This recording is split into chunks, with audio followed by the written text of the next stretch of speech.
Hello नमस्कार, मैं विकास तिवारी स्वागत करता हूं आपका हमारे चैनल यूपी एग्ज़ाम क्रेजर पर। दोस्तों, हमने उत्तर प्रदेश लेखपाल से जुड़ी हुई ग्रामीण परिवेश की एक श्रृंखला को स्टार्ट कर रखा है, थियरी को हमने स्टार्ट कर रखा है, जिसका यह 17वां वीडियो है। जिन साथियों ने पिछले 16 वीडियोज़ को नहीं देखा है, उन सभी को एक प्लेलिस्ट के माध्यम से चैनल पर अरेंज कर दिया गया है, जा कर के आप उन्हें देख लीजिएगा। तब आप इस वीडियो को जब कंटिन्यू करेंगे तो आपको काफ़ी फ़ायदा होगा। और दोस्तों, इसी चैनल पर सुबह सुबह करंट अफेयर्स का एक वीडियो अपलोड होता है, जो आपको आने वाले उत्तर प्रदेश के सभी एग्ज़ाम के लिए बेहद महत्वपूर्ण होगा। तो चलिए दोस्तों, स्टार्ट करते हैं इस वीडियो के कंटेंट को। दोस्तों, पिछली क्लास में हमने क्या क्या देखा था? आर्थिक नियोजन देख लिया था। क्या होता है आर्थिक नियोजन, कहाँ से लिया गया है आर्थिक नियोजन। फिर योजना आयोग देख लिया था। साथ ही साथ प्रथम, द्वितीय और तृतीय पंचवर्षीय योजनाओं को हमने देख लिया था। सब ठीक है ना, ये हो चुका है अब तक। आगे देखते हैं इस क्लास में क्या क्या हमको देखना है। तो सबसे पहला हमको तो ये देख लेते हैं, क्योंकि चौथी पंचवर्षीय योजना हमको देखना है, तो उससे पहले क्या क्या हमारे साथ हो चुका, समझ भारत के साथ क्या हो रहा था उस समय, ये हमको देखना पड़ेगा। तो देखिए, तृतीय पंचवर्षीय योजना की असफलता के कारण को हमको देखना पड़ेगा। क्यों असफल हुई थी तृतीय पंचवर्षीय योजना? इसके लिए देखिए, ये इतने पॉइंट्स दिए हुए हैं। ये पिछले वाले वीडियो में भी हमने देखा था। यहाँ पे कनेक्ट करने के लिए, दोनों वीडियो को कनेक्ट करने के लिए इसको देखना जरूरी है। 1962 में चीन से युद्ध, जिसके बाद नेहरू जी की मृत्यु हो गई थी। माने 1962 में भारत और चाइना युद्ध हुआ था, भारत की हार हुई थी, और इसी के चलते जो है नेहरू जी डिप्रेशन में गए और उनकी मृत्यु हुई। ठीक है। 1965 में पाकिस्तान से भी युद्ध हो गया था, जिसमें भारत जीता था। ठीक ना। तो ये भी युद्ध कुछ भी हो, चाहे भारत जीता ही, लेकिन जो है नुकसान तो होता है ना। तो भारत ये युद्ध भी जीता, लेकिन कुछ तो नुकसान सहना पड़ा, क्योंकि भारत पाकिस्तान के बहुत अंदर तक घुस गया था। लेकिन जो है अब क्या हुआ कि जब ताशकंद समझौता हुआ, समझौते में भारत को और पाकिस्तान को अपने अपने क्षेत्र यथा पूर्वोत जैसा था स्थिति थी वैसे ही मेंटेन रखना था। इस वजह से समझ लीजिए भारत का बहुत नुकसान हुआ। इस वजह से लाल बहादुर शास्त्री समझ लो कि डिप्रेशन में गए, वहाँ से उनका हार्ट अटैक के कारण उनकी मृत्यु हुई थी। 1966 में समझ लीजिए कि एक भीषण अकाल भी पड़ गया था, माने सूखा भी पड़ गया था। इसी समय समझ लीजिए कि मानव निर्मित और प्राकृतिक दोनों आपदाएं इसी वाली तृतीय पंचवर्षीय योजना के पीछे पड़ी थी। तो समझ रहे होंगे आप। तो आगे बढ़ते हैं। अगला पॉइंट है, तृतीय पंचवर्षीय योजना की असफलता के कारण भारतीय अर्थव्यवस्था की रीढ़ टूट चुकी थी। ठीक ना। माने तृतीय अर्थव्यवस्था के मतलब जब दौरान था, समझ लीजिए इतना कुछ झेल चुका था भारत कि अब चौथी पंचवर्षीय योजना बनाने के काबिल ही नहीं था। माने उतना इसमें साहस ही नहीं था योजना आयोग के सदस्यों में कि अब चौथी योजना बनाएं। तो एक वो लोग क्या काम किए कि अब एक काम करते हैं कि हम लोग 3 साल तक कोई योजना नहीं बनाएंगे। इसमें क्या करेंगे, मतलब अच्छे अच्छे प्लान बनाएंगे कि 3 साल बाद जो है, जब चौथी जब भी कभी बनाएंगे हम, तब उसमें क्या क्या उसकी बेहतरीकरण के लिए हम अच्छे से प्लान बनाएंगे। तो जब ये 3 साल कोई काम नहीं किया गया, तो इस वाले अवकाश, मतलब इस वाले काल को योजना अवकाश कहा गया। ठीक है। तो ऐसा पूछा जाता है, ऐसा प्रश्न बनेगा कि योजना अवकाश, प्रथम योजना अवकाश कब से कब तक था? योजना अवकाश 1966 से 1969 तक था। ठीक है ना, 66 से 69 तक। ठीक ना। तो आगे बढ़ते हैं। इसी दौरान जब ये 3 वर्ष के लिए समझ लीजिए योजना अवकाश किया गया है, तब इसी दौरान सब भारत के जो अर्थशास्त्री लोग थे, वो हरित क्रांति का एक पूरा मसौदा तैयार कर लिया और हरित क्रांति लागू कर दी। समझ लीजिए अब ये हरित क्रांति क्या थी, इंपॉर्टेंट है, इसको देख लेते हैं, इससे प्रश्न बनता ही बनता है। यह तृतीय पंचवर्षीय योजना के अंतिम समय में मतलब अंतिम समय में तो इसका रिजल्ट आया था, बाकी लागू 1966 में ही कर दी गई थी। ठीक है ना। 1966 में लागू की गई हरित क्रांति को, और 1969 तक 66, 67, 68, 69, माने 3-4 साल का योजना अवकाश, 3 साल का जो योजना अवकाश था, तो जब योजना अवकाश अंतिम समय पे था तब इसका मतलब इसका रिजल्ट देखने को मिला और पॉजिटिव रिजल्ट देखने को मिला। विश्व स्तर पर नॉर्मन बोरलॉग हैं इसके जनक, अभी कल हमने क्वेश्चन डिस्कस किया था, और भारतीय स्तर पर MS स्वामीनाथन है, ठीक ना। अब ये थोड़ा सा नया होता है ये वाला प्रश्न कि हरित क्रांति शब्द का प्रयोग किसने किया? विलियम गार्ड ने किया, ठीक है, विलियम गार्ड है ये, गार्ड, विलियम गार्ड ने हरित क्रांति शब्द का प्रयोग किया था, ठीक ना। हरित क्रांति में क्या हुआ था? उन्नत किस्म के बीजों को प्रयोग किया गया था, HYB, हाई यील्ड वेराइटी, ठीक है ना। HIB तो एक बीमारी होता है ना, जैसे HIV ये नहीं है, HYB, वाई माने याच वाला Y, HYB high yield variety बीज का उपयोग किया गया था हरित क्रांति के अंतर्गत। हरित क्रांति में मोटे अनाज के उत्पादन पर जोर दिया गया। हरित क्रांति के अंतर्गत मोटे अनाजों के उत्पादन पर जोर दिया गया था। जैसे मोटा अनाज कौन कौन सा होता है? मक्का हो गया, ज्वार हो गया, बाजरा हो गया, सब मोटे अनाज के अंतर्गत आते हैं, ठीक है ना। आगे देखते हैं। इस क्रांति के तहत गेहूं का उत्पादन बढ़ गया था, साथ ही चावल के उत्पादन में कोई खास फर्क नहीं पड़ा, माने जैसा पहले पैदावार थी वैसे ही अभी भी थी, ठीक ना। गेहूं अगर पूछा जाता है कि हरित क्रांति का सर्वाधिक धनात्मक प्रभाव किस फसल पर पड़ा था, तो गेहूं में ग्लूटीन प्रोटीन पाया जाता है, ठीक है ना, जिस कारण से रोटी फूलती है, ग्लूटीन प्रोटीन। इसी क्रांति के अंतर्गत दलहन और तिलहन का उत्पादन घट गया। ये देखो भैया, तो निगेटिव हो गया है दलहन और तिलहन, हाँ हुआ था। अब हुआ क्यों? देखिए, सब जब नया हरित क्रांति आया था तो सारे किसान एक तरफ से समझ लो कि गेहूं और चावल उत्पादन करना स्टार्ट किए, तो और कोई दलहन और तिलहन पे ज़्यादा ध्यान ही नहीं दिया, तो समझ लो घट गया होगा। हरित क्रांति का केंद्र यूपी का शामली था, ठीक है, यूपी का शामली जो है उत्तर प्रदेश का सबसे पश्चिमी जिला है, ठीक ना, तो वहीं पश्चिमी जिला से ही शुरू किया गया था हरित क्रांति। हरित क्रांति में सर्वाधिक लाभ पंजाब को हुआ था, पंजाब को सर्वाधिक लाभ हुआ था, समझ लीजिए, ठीक ना। ऐसे कहाँ से शुरू हुआ था? यूपी के शामली से, सर्वाधिक लाभ पंजाब, ठीक ना। आगे देखते हैं। द्वितीय हरित क्रांति, भैया दूसरी हरित क्रांति भी आई है, तो इसके बारे में थोड़ा सा मतलब उतना इम्पोर्टेंट नहीं है, लेकिन जान लीजिए। दूसरी हरित क्रांति के अंतर्गत आनुवंशिक रूप से वृद्धि किए गए फसलों को बोते हैं, मतलब जैसे जेनेटिकली मॉडिफाइड, जैसे आप समझ रहे हो, एक करेली आती है, करेला तो छोटा छोटा, मतलब इतना ऐसे मोटा सा रहता है, लेकिन एक करेली होती इतनी लंबी सी ऐसे रहेगी ऐसे, ठीक है ना। तो जो करेली हो समझ लीजिए कि जेनेटिकली मॉडिफाइड है। तो इस जो द्वितीय हरित क्रांति थी इसमें जेनेटिकली मॉडिफाइड बीजों का उपयोग किया गया, और जो पहली थी उसमें हाई यील्ड वेराइटी सीड्स का प्रयोग किया गया था, ठीक है, ये पूछा जा सकता है। पहले में कौन चीज़ का प्रयोग किया गया था और दूसरे में कौन सी चीज़ का प्रयोग किया गया था, तो अब बताएंगे। पहले वाले में हाई यील्ड वेराइटी और दूसरे वाले में जेनेटिकली मॉडिफाइड वेराइटी। आगे बढ़ते हैं, चौथी पंचवर्षीय योजना पे आते हैं।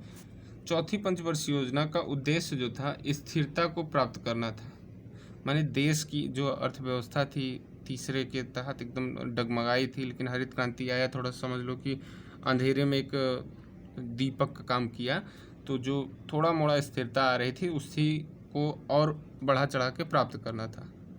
किंतु योजना अस्थिर हो गई भैया, अभी हम लोग ठीक से खड़े भी नहीं हुए थे कि अस्थिर हो गई, जैसा सोचा था वैसा बिल्कुल नहीं हुआ। क्यों हुआ था? इसी के बीच में देखिए 1971 में पाकिस्तान से फिर युद्ध हुआ था, बांग्लादेश जब आज़ाद हुआ था, ठीक ना। क्यों हुई थी यहाँ पे देखिए, क्योंकि इसी दौरान प्रतिकूल मौसम से फसल बर्बाद हो गई, साथ ही 1971 में पाकिस्तान से दोबारा युद्ध हो गया था। जीता भारत ही था, लेकिन युद्ध में क्षतियाँ तो दोनों तरफ होती है, चाहे जीते वाला भाग को देखा जाए चाहे हारे वाले भाग को देखा जाए। तो इस योजना का प्रारूप योजना आयोग के अध्यक्ष डॉक्टर गाडगिल महोदय ने किया था, ठीक है। ये चौथी थी, चौथी को गाडगिल महोदय ने किया था। गाडगिल जी ने चौथी योजना का मसौदा तैयार किया था, समझ लीजिए। और ये कौन थे? उस समय योजना आयोग के अध्यक्ष थे। इस योजना का मूल उद्देश्य स्थिरता के साथ आर्थिक विकास और आत्मनिर्भरता की प्राप्ति करना था। क्या था इसका उद्देश्य? स्थिरता को प्राप्त करना, साथ ही साथ आर्थिक विकास और आत्मनिर्भरता को भी प्राप्त करना था। ठीक है ना, आगे बढ़ते हैं। चौथी पंचवर्षीय योजना के अंतर्गत 14 बैंकों का राष्ट्रीयकरण हुआ था। देखिए शुरू कब हुई थी? 1969 से 1974। और 14 बैंकों का राष्ट्रीयकरण कब हुआ था? एकदम ठीक 1969 में हुआ था। ठीक है ना, 1969 में ही नील आर्मस्ट्रांग जो है चंद्रमा पर कदम रखे थे। तो यही वर्ष है जब 14 बैंकों का राष्ट्रीयकरण हुआ था। ठीक है ना, और इसी 1969 में ही दादा साहब फाल्के अवार्ड स्टार्ट हुआ था पटना। सबसे पहला देविका रानी को मिला था। तो इसे रिलेट करके याद करिए। इस योजना का माने चौथी योजना का, जो चौथी पंचवर्षीय योजना का प्रमुख उद्देश्य क्या क्या थे? स्थिरता के साथ आर्थिक विकास एवं आत्मनिर्भरता की प्राप्ति।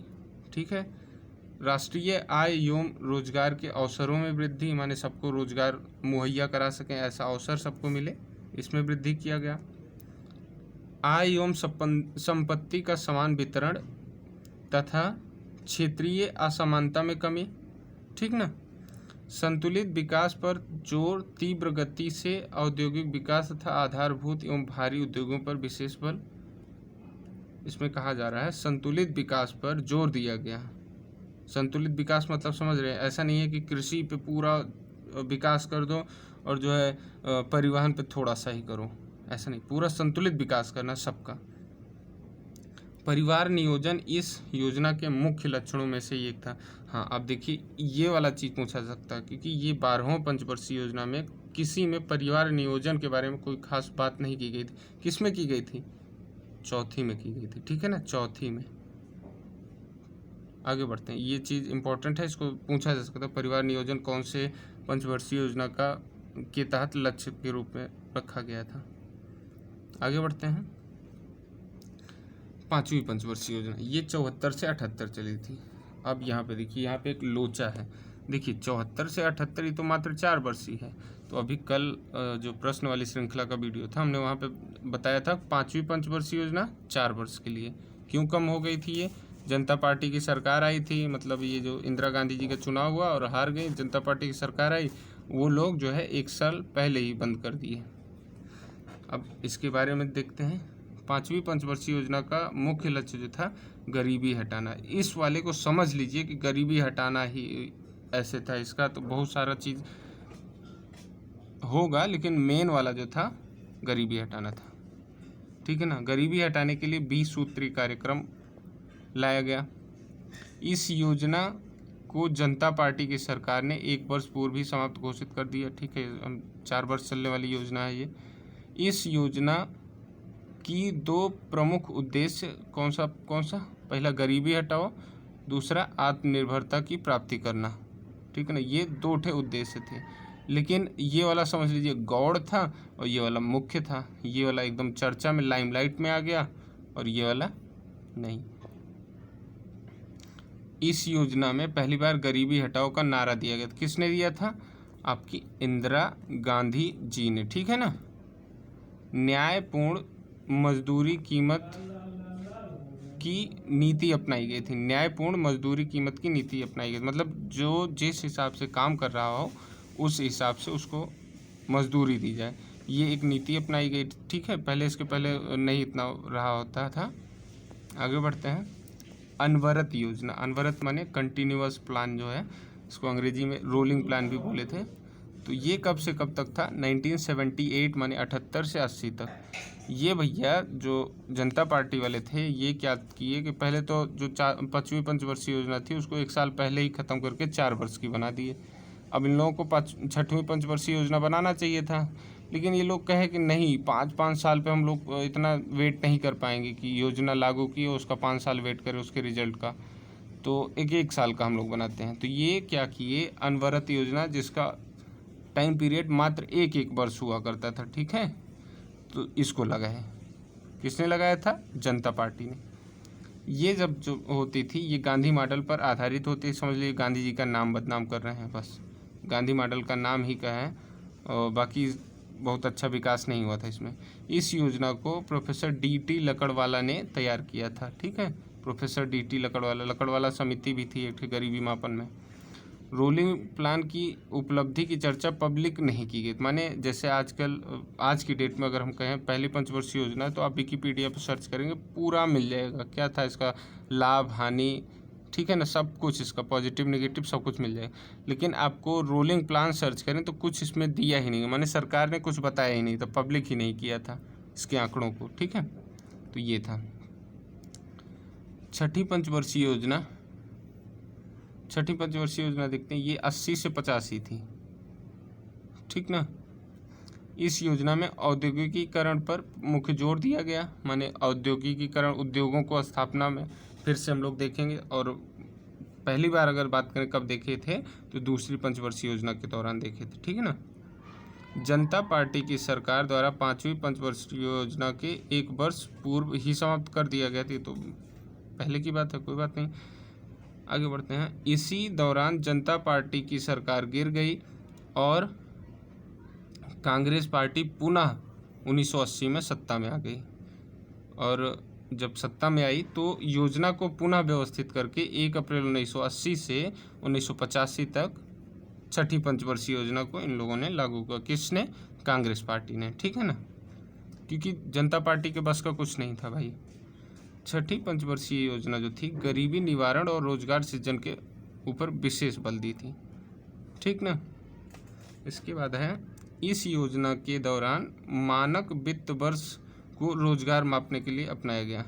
इस योजना में कहा गया कि भैया आप किसी व्यक्ति को जो कि रोजगार पाने के लिए इच्छुक है, जो तैयार हो कि हम काम करना चाहें, उसको कम से कम एक जो है एक आप डेट इतना निर्धारित कर, जैसे मान लीजिए 100 दिन का ही कह दीजिए कि आप उसको 1 वर्ष में कम से कम 100 दिन तो रोजगार दे ही दीजिए, रोजगार का अवसर दीजिए, ठीक है ना।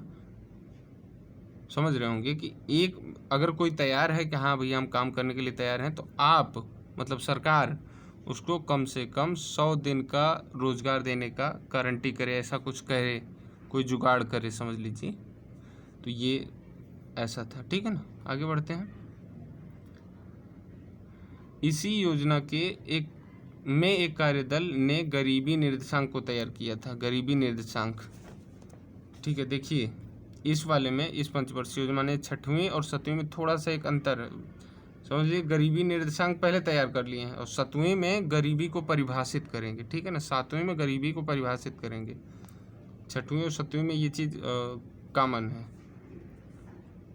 इसी में बताया गया था कि अगर कोई ग्रामीण व्यक्ति 2400 कैलोरी जो है प्रतिदिन खर्चा कर रहा है, माने खा पा रहा है, तब वो गरीब नहीं होगा। और साथ ही साथ शहर का व्यक्ति अगर 2100 कैलोरी खा रहा है तब वो गरीब नहीं होगा, ठीक ना। हम लोग गरीबी वाला जब चैप्टर पढ़ रहे थे तब वहाँ पे देखे थे ये 2400 कैलोरी और 2100 कैलोरी नियम।